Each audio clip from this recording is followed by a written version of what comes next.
파이언 여러분 안녕하세요. 파이아케! 영화를 알고 보는 즐거움. 나도 영재랄 시간입니다. 사실은 뭐 이제 그동안 일취월장하신 걸 생각하면 이거 장기 시리즈 못하겠다라는 생각도 들 정도로. 이제 시작이죠. 또 일단 의상을 이렇게 입고 오시니까 저도 약간 선생님 모드인데 또 제대로 또 이렇게 또 배우시려는 자세로 오셔서. 아니 사실 그 대학교 강의인데 제가 왜 고등학교 옷을 입고 있는지 저희 엄마가 아침에 뭐라 하더라고요. 뭐라고? 왜 고등학교 옷을 입고 나가냐고. 자, 시작해보도록 하겠습니다. 그나저나 오늘 영화 편집 두 번째 시간이에요. 지난 시간에 이제 편집의 일반적인 원리에 대해서 제가 쭉 설명드렸으니까 오늘은 약간 편집의 변칙적인 부분을 가지고 일부러 어떤 강한 효과를 만들어내는 그런 부분을 중심으로 오늘 이야기를 드리고 싶다. 이런 말씀 드리고요. 예, 평론가님. 네. 저 개인적으로 궁금한 게 하나 있어요. 네네. 그 편집 얘기 나와서 말인데 네. 감독판, 네. 확장판, 스페셜 에디션, 울티밋 에디션 네. 이런 것들 차이가 뭔지 모르겠어요. 그것도 양절할 시간에 언젠가 얘기할 수 있을 것 같은데요. 그냥 예를 들어서 우리는 감독이 최종적인 편집을 다 한다고 생각하지만 안 그런 경우가 훨씬 더 많아요. 특히 할리우드에서는 그렇고요. 대부분의 감독들이 최종 편집권을 갖고 있지 않습니다. 영화의 최종 완성본이 감독의 뜻하고 좀 다를 수도 있어요. 권력이 분배되어 있군요. 네, 우리나라는 거의 감독님이 다 하시지 않나요? 다 그런 건 아니지만 상대적으로 한국에서는 조금 더 감독이 편집에 더 관여할 수 있도록 되어 있죠. 그런 부분 때문에 특히 이제 감독의 의도랑 너무 다르게 나오게 되면 소위 디렉터스 컷이라는 말 자체가 감독의 의도를 살려서 컷을 했다, 편집을 했다라는 뜻이니까 보통 이렇게 해서 나중에 나오게 되죠. 오늘은 변칙적인 편집에서 얘기하신다고 말씀해 주셨는데요. 구체적으로 어떤 거죠? 편집이란 건 그러니까 지난 시간에 연장선상에서 말씀드리면 두 가지가 있어요. 우리가 보통 컷이라는 말을 사용하지 않습니까? 컷 자체를 쇼트랑 비슷한 개념으로 쓰기도 하지만 편집에서 컷이라는 말을 쓸 때는 어떤 느낌인가 하면 서로 다른 두 개의 쇼트를 이어 붙이는 것 자체를 컷이라고 그래요. J컷 그때 기억나시죠? J컷 하면 앞에 있는 것과 뒤에 것을 J처럼 사운드를 선행해서 붙이는 거고 L컷 그러면 뒤에 거랑 사운드를 선행해서 붙이잖아요. 이런 식의 개념으로 컷을 사용한다는 말씀을 일단 드리고요. 그런 연장선상에서 보면 편집은 크게 두 가지인데 하나는 연속 편집이 있고 하나는 불연속 편집이 있어요. 오늘 더 중점을 둘 것은 사실은 불연속 편집인데 그 전에 먼저 연속 편집을 조금만 더 설명을 드려야 돼요. 서로 다른 쇼트들을 만든 다음에 편집에서 이어 붙이게 되잖아요. 그러면 원래 잘 안 붙지 않겠습니까? 서로 다른 방식으로 찍은 거니까. 그렇죠. 그렇게 하기 때문에 연속적으로 마치 이것이 컷이 없는 것처럼 넘어가기 위해서 수많은 어떤 방식을 쓴다는 걸 지난 시간에 얘기했잖아요. 비가시 편집 같은. 그렇죠. 불가시 편집, 비가시 편집을 했던 게 예를 들어서 무슨 액션을 움직일 때 한다든지 수많은 방식이 있죠. 간단히 말하면 이런 거예요. 예를 들어서 일반적으로 두 사람이 대화하는 걸 우리도 마찬가지인데 쇼트와 역쇼트의 관계로 한다고 그랬었죠. 그렇게 해서 두 사람의 시선이 일치하죠. 그 다음에 또 카메라가 앞쪽에만 있지 않습니까? 그래서 그때 얘기한 것처럼 180도 선을 지켜서 또 그렇게 된다고 말씀을 드렸고 그 다음에 인물의 어떤 움직임을 가지고도 만들 수 있죠. 바로 이전 그 쇼트에서 어떤 사람이 움직이기 시작했다면 그 다음 쇼트에서는 그 움직임이 끝나면서 또 연결이 된다든지 이런 식으로 액션이라든지 시선이라든지 뭐 인물의 동선 혹은 지금 말씀드린 것처럼 180도 선을 통해서 시선을 일치시킨다거나 이런 다양한 방식을 통해서 컷과 컷을 자연스럽게 연결하는 게 연속 편집입니다. 그 연속을 만들어내기 위한 일련의 법칙들이 있는데 그중에 가장 중요하다고 말한 180도 상상선에 대해서는 지난 시간에 말씀드렸죠. 나머지 한두 개만 더 얘기하고 본격적인 이야기를 해볼게요. 그것이 뭔가 하면 일단 30도 법칙이라는 것이 있습니다. 어떤 한 피사체가 있어요, 저를. 그럼 저를 이제 막 카메라가 찍는다고 쳐보세요. 근데 한 번 찍고 또 한 번 저를 찍을 이유가 있다고 쳐보세요. 카메라를 움직일 때. 동일한 피사체를 두 개 서로 다른 쇼트로 나눠서 찍고 이어 붙일 때 처음에 이 각도로 찍었으면 두 번째 각도는 최소한 30도보다 더 이상 벗어나서 찍어야 된다. 이런 법칙이에요. 그 사이로 찍으면 좀 어색하다는 뜻인가요? 그렇습니다. 예를 들어서 지금 저를 두 번 연달아서 쇼트를 나누어 찍은 다음에 이어 붙이려고 하는데 지금 이 각도에서 찍은 다음에 그냥 한 10도 정도만 해서 이 각도로 한번 찍는다고 쳐보세요. 그 다음에 두 개를 이어 붙인다고 생각해 보세요. 그러면 관객 입장에서는 그 시각적인 정보의 차이가 거의 없거든요. 그런 상태에서 사람이 움직이니까 그 움직임이 굉장히 거슬려요. 처음 걸 이렇게 찍었다면 오히려 두 번째 거는 이렇게 찍는다거나 뭐 위에서 이렇게 찍는다거나 이런 방식으로 해서 30도 이상을 벌려놔야 오히려 굉장히 자연스럽게 컷이 넘어간다는 법칙이에요. 인물은 가만히 있더라도요? 그렇죠. 인물 가만히 있는 인물들 혹은 뭐 움직인다 할지라도 그 법칙들이 들어가게 되는 것이고요. 또 한 가지는 서로 다른 쇼트를 크기가 달리 할 수 있지 않습니까? 풀쇼트 하면 인물이 다 나오는 거죠.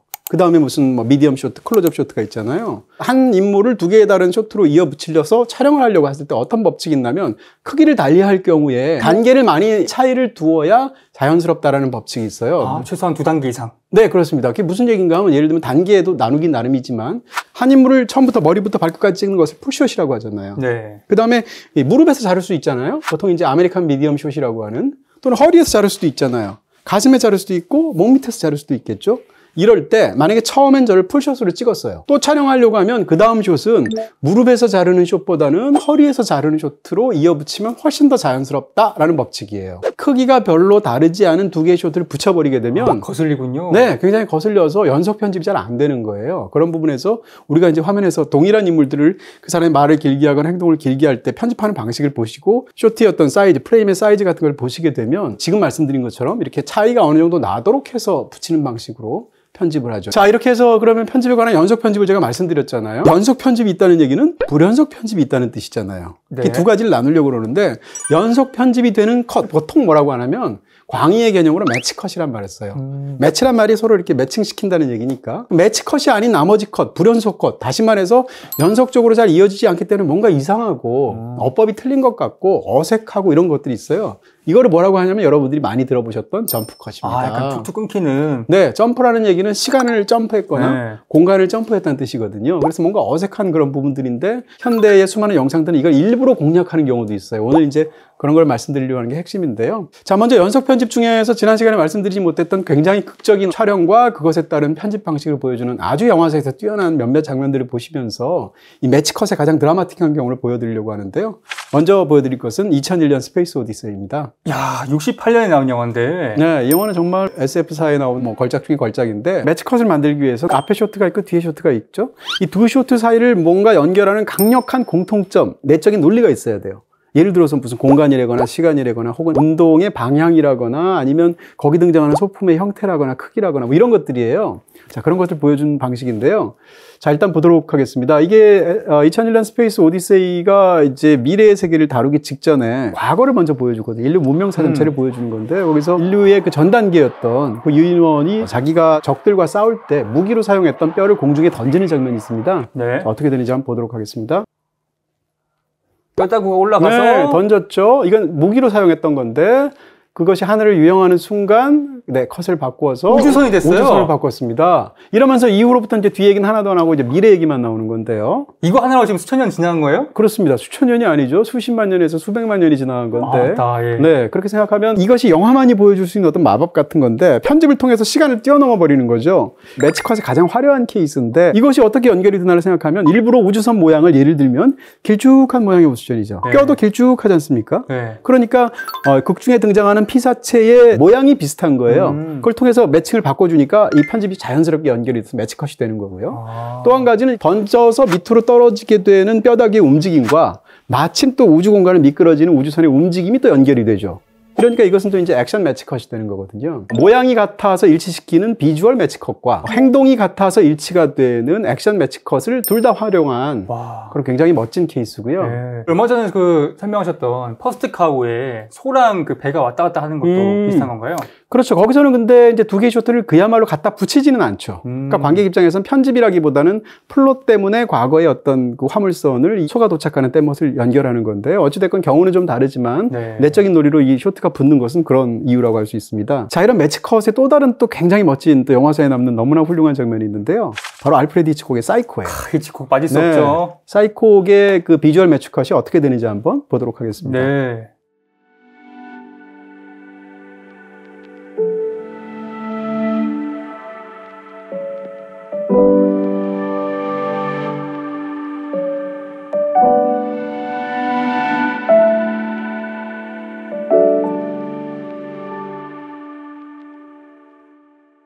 네, 아마도 히치콕 모든 영화를 통틀어서 가장 유명한 장면이 바로 이 장면이 아닐까 싶은데 네. 샤워실 살인 장면이죠. 일단 이 뒤쪽에 어떤 나오는 장면인데 그걸 컷을 설명하기 위해서는 먼저 이 장면 너무 유명한 장면이니까 한번 보도록 하겠습니다. 이제 그 본인이 숙소에 들어가서 이제 밤에 샤워를 하고 있는데 사실은 그 숙소의 주인이 사이코였던 거죠, 말 그대로. 네, 그러면서 그 유명한 샤워실에서의 어떤 살인 장면인데요. 정말 스릴러의 교본이에요.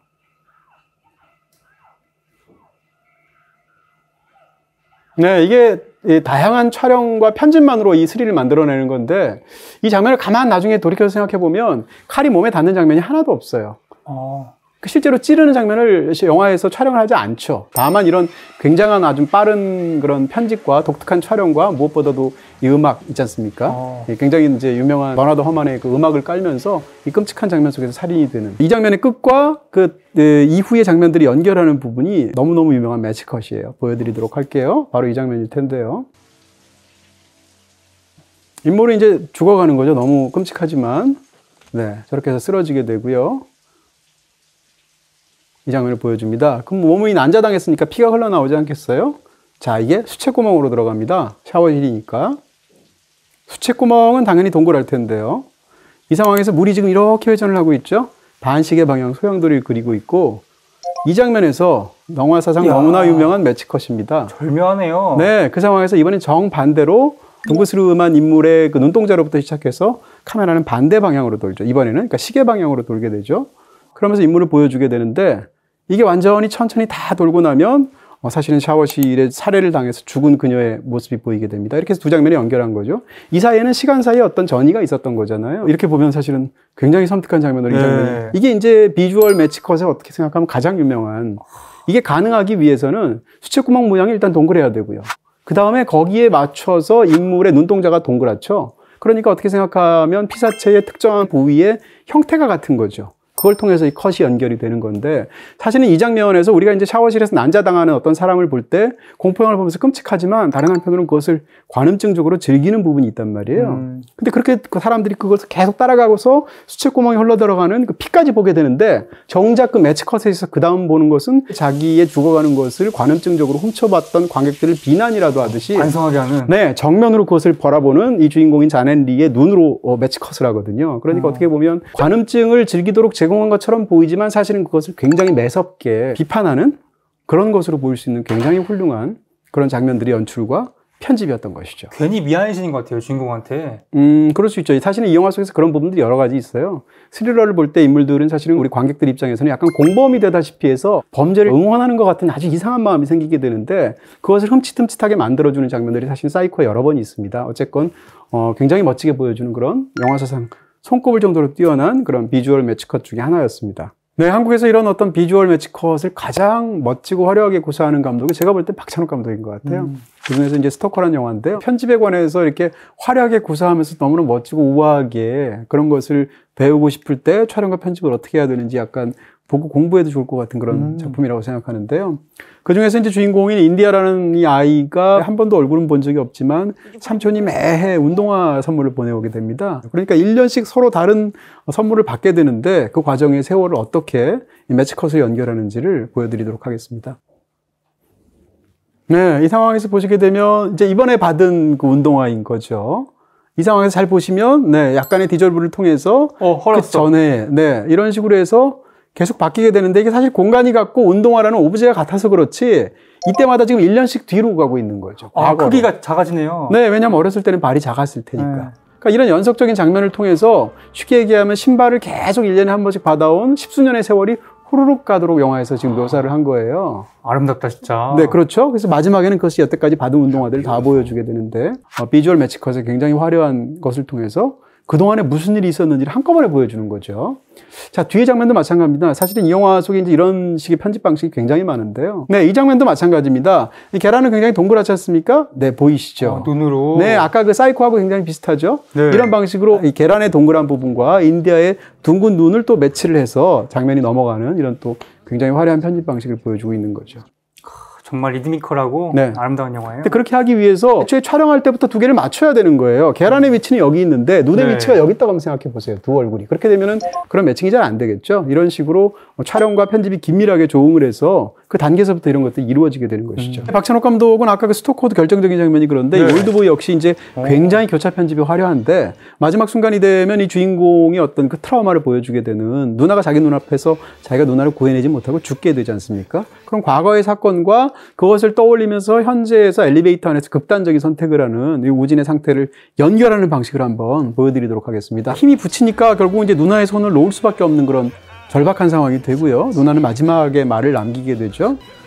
네, 이 상황에서 네, 보시면 인물의 어떤 동선과 얼굴이나 이런 매칭을 정확하게 양쪽을 똑같이 시켰죠. 네. 그러니까 매치컷이 가능한 거예요. 그런 상황에서 마침내 떨어뜨리게 되는데 이 떨어뜨린 거를 현재의 인물의 손으로 보여주죠.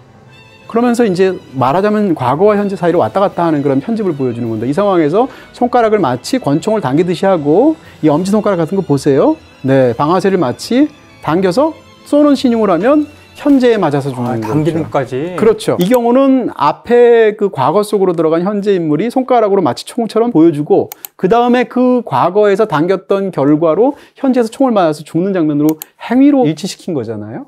그런 면에서 본다면 아까 말씀드린 일종의 액션 매치컷이라고 볼 수 있고요. 이런 걸 통해서 과연 과거와 현재를 어떻게 연결해 줄 수 있는지를 어떤 편집과 촬영을 통해서 정말 마법적으로 보여주는 올드보이의 가장 훌륭한 장면 중에 하나겠죠. 아까 말씀드린 것처럼 불연속 편집법이 있는데 영상을 찍을 줄 모으면 자동적으로 어떻게 부드럽게 연결하는지 모르니까 불연속 편집이 나오겠죠. 이런 어법들을 다 알고 있고 익히 아는데도 불구하고 일부러 불연속 편집을 집어넣어서 오히려 어떤 효과를 얻어내기도 해요. 현대에는 이런 쪽의 어떤 편집 방식들이 굉장히 많이 발달해서 요즘 관객들이 보기에는 너무 익숙하기 때문에 오히려 또 이상하게 안 보일 수도 있는 건데요. 연속 편집법에 따라서 두 개의 컷이 굉장히 잘 넘어가는 것을 아까 매치 컷이라고 말을 했잖아요. 반대로 연속 편집적인 방법이 아니기 때문에 뭔가 튀어 보이고 영화적인 문법에 어색해 보이고 뭔가 어긋나 보이고 이렇단 말이에요. 그렇게 연결되는 것을 뭐라고 하냐면 아까 말씀드린 대로 점프컷? 네, 점프컷이라고 합니다. 지금부터는 이제 점프컷이 얼마나 영화에서 나름의 어떤 독특한 방식으로 화려하게 멋지게 또는 창의적인 방식으로 연결되는지를 보여드리려고 합니다. 모르고 하면은 굉장히 무지의 소치이지만 알고 하면 굉장히 독특한 효과를 내는데 그중에 먼저 이런 쪽으로 뭐 최고의 테크니션이 누구 계세요? 바로 히치콕이죠. 다시 또 히치콕이네요. 네, 히치콕인데 이제 새해라는 굉장히 유명한 작품인데요. 네. 이 새해라는 작품에서 보여드릴 것은 아까 말씀드린 것처럼 이제 매치컷을 만들기 위해서 180도 법칙도 있고 30도 법칙도 있고 또 샷의 크기를 달리해서 단계를 뛰어넘어야 된다는 법칙도 있다고 그랬죠. 그걸 분교할 때 어떤 방식의 효과가 생기는지를 보도록 하겠습니다. 영화에서 이제 새들이 습격하기 시작한 초반부예요. 이 상황에서 이제 남자 주인공의 어머니가 뭔가 이웃의 집에 들어가게 되는데 뭔가 기미가 좀 이상한 거죠. 그래서 그 집안에 있는 주인을 보게 되는데 뭔가를 보게 됩니다. 자, 보세요. 뭔가 접시들이 다 깨졌지 않습니까? 컵들이. 그래서 어떤 일이 벌어졌나 생각하고 이 집의 주인이 남자를 찾아서 옆방으로 천천히 가게 됩니다. 방에 도착해서 그녀가 보게 되면 네, 새가 죽어 있죠, 벽에. 그리고 나서 다시 고개를 돌리게 되면 네, 곳곳이 새 때문에 난장판이 되어 있고요. 마지막으로 네, 이 인물의 얼굴을 어떻게 보여주는지 네, 이게 바로 30도 법칙을 유배한 겁니다. 그러네요. 네. 10도도 안 보상한 느낌이에요. 같은 앵글이에요. 같은 앵글을 그냥 여기서 찍고 여기서 찍고 여기서 찍은 거죠. 원래는 어떻게 해야 되냐면 여기서 찍었으면 두 번째는 30도 이상에서 여기서 찍고 세 번째는 또 이쪽에서 클로즈업 찍고 이런 방식으로 해서 연결을 해야 자연스럽거든요. 근데 그렇게 하지 않고 각도가 똑같은 상황에서 샷의 크기만 달리해서 세 번을 연달아 붙이게 되면 굉장히 어색해지죠. 근데 어색한 게 이 스릴러 영화에는 너무 잘 맞는 거예요. 코믹한 효과 때문에 그렇게 하는 경우들도 굉장히 많아요. 자, 과연 그랬을 때 어떨까 하는 이 달콤살벌한 연인이라는 재밌는 코미디 영화인데 영화 시작하자마자 나오는 장면이거든요. 누군가에게 이 주인공인 박영우 씨가 세상에 대한 불만을 막 얘기하는 장면인데 연애 초보죠? 네, 이 장면에서 과연 어떻게 되는지 일단 보도록 하겠습니다.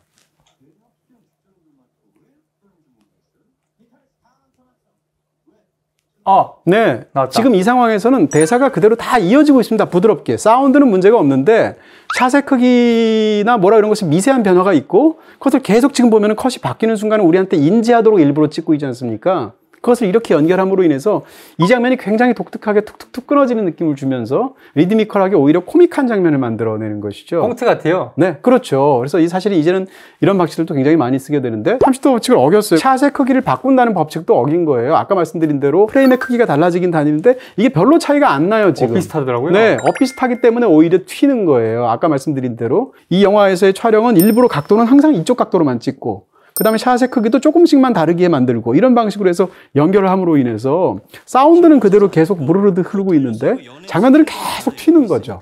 이런 걸 통해서 코미디의 어떤 유머러스한 효과를 얻어내는 그런 장면이라고 할 수 있습니다. 점프컷이라는 것이 우리가 굉장히 익숙해요. 왜냐하면 유튜브 영상들이 거의 대부분 점프컷을 활용하고 있거든요. 그렇죠. 예를 들면 어떤 사람이 말을 길게 하지 않습니까? 근데 말과 말 사이에 길어지는 것들도 우리 못 참잖아요. 그래서 말과 말 사이를 다 잘라서 다 이어붙이죠. 빠르게. 네. 특히 파이아께서는 제가 말 떠듬떠듬 할 때 잘 칼같이 잘 잡으셔가지고 네. 우리도 점프컷이 있죠. 마치 제가 말을 능숙하게 잘하는 것만 같은. 실제로 말을 잘하죠. 정보가 없는 부분들을 잘라낸다거나 이런 걸 위해서 사실 유튜브에서 굉장히 많은데요. 점프컷을 만드는 방법은 굉장히 쉬워요. 그냥 롱테이크로 어떤 장면을 쭉 찍은 다음에 중간중간 잘라내서 붙이면 무조건 점프컷이 되겠죠. 점프컷을 만드는 거 자체가 어려운 것은 전혀 아닌데 그것이 잘못 만들어버리면 굉장히 어색한 어법이 되는데 능숙하게 코미디로 활용한 그런 방식이라고 말할 수 있습니다. 점프컷 하면 영화에서 가장 유명한 영화가 있습니다. 바로 내 멋대로 해라인데요. 장리 고다르의 영화인데 영화 사상 굉장히 중요한 어떤 형식상의 혁명을 일으킨 소위 이제 누벨바그라는 사조가 있습니다. 들어봤어요. 누벨바그 영어로는 뉴 웨이브예요. 말 그대로. 그러니까 새로운 물결이 이제 불어닥쳤는데 할리우드적인 촬영 방식과 할리우드적인 편집 방식을 완전히 뒤엎은 것 같은. 그래서 당대의 어떤 사람들이 보기에는 영화적인 문법을 하나도 몰라서 저렇게 찍은 것 같은. 그렇지만 지나고 나니까 이 점프컷이라든지 어떤 이런 대안적인 방식으로 아주 혁명적인 어떤 결과를 몰고 왔던 그런 작품입니다. 점프컷을 활용한 굉장히 유명한 장면 한번 보도록 하겠습니다. 이 영화 속에서 이제 진 세버그가 연기한 이 여성을 장폴 벨몽드가 연기한 이 남성이 자기 차에 태우죠. 그러면서 파리 시내를 달리는 장면인데요. 그러면서 두 사람이 계속 잡담을 해요. 근데 그 장면이 어떻게 촬영되고 어떻게 편집이 됐는지를 보여드리도록 하겠습니다. 네, 여기서 인물하고 이 뒤에 특히 배경에 한번 집중해서 한번 보세요. 대화 자체가 중요한 게 아니고 이 상황에서 두 사람이 지금 대화가 어쨌건 무르르실 때 지금 컷이 있었어요. 그렇죠? 자, 여기 뒤만 배경만 보시면 됩니다.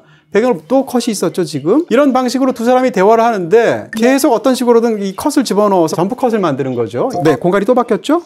뒤를 지금 유심히 보신다면. 네, 이런 방식입니다. 이러면서 대화가 이루어지게 되는데 이 장면에서 전통적으로 할리우드로 찍는다고 한번 생각해 보세요. 할리우드적인 방식대로. 그러면 기본적으로 모든 두 사람이 대화하는 장면을 어떻게 찍는가? 지난번에 말씀드린 것처럼 쇼트를 찍으면 역쇼트, 리버스 쇼트를 찍죠. 두 사람의 시선을 일치시키죠. 아, 두 사람이 서로를 마주보고 대화한다라는 것을 우리가 시각적인 통일성으로 인지할 수 있게 만들어주죠. 지금 사실상 거의 남자가 말을 하고 있는데 사실상 여자 뒤통수만 계속 보여주고 심지어는 이 상황 속에서도 서로 다른 쇼트를 이어붙이게 되면 각도를 달리해야 된다는 30도 법칙부터 시작해서 샷의 크기를 달리해야 한다는 법칙까지 모든 게 다 붕괴되고 있지 않습니까? 점프컷의 방식을 가지고 이제 이 장면을 만들어낸 건데요. 여러 가지 어떤 의미들도 있을 수 있죠. 고다르는 거기에 대해서 그냥 영화를 압축시키고 불필요한 정보를 덜어내기 위해서 했다라는 쿨한 말을 하기도 했었는데 굉장히 이상한 거죠.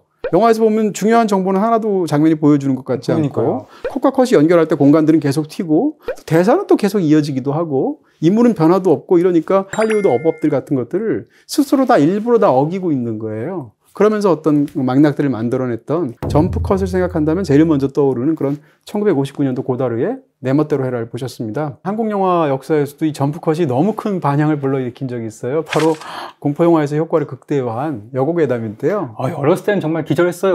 네. 저는 이제 이 영화를 극장에서 봤던 순간이 생생하게 기억이 나는데 사람들이 정말 공포로 소리를 지르는 그럴 정도로 효과가 탁월했던 장면인데 선생님인 이미연 씨가 극 중에서 초자연적인 존재랑 마주치게 되는 그런 장면인데 긴장하시고요. 네.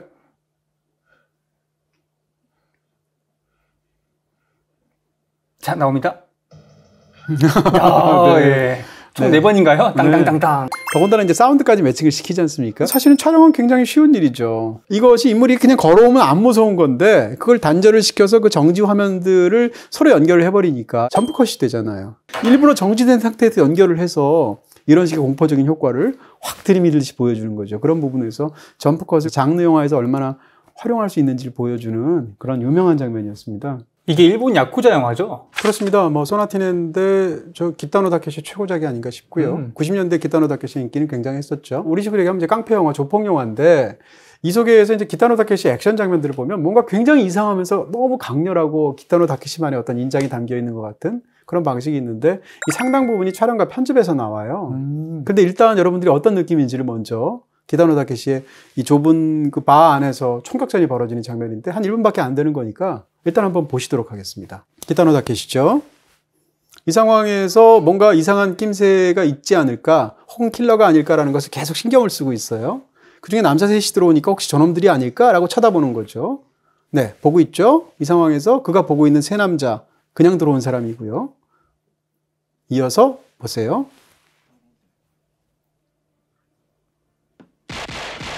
오, 갑자기.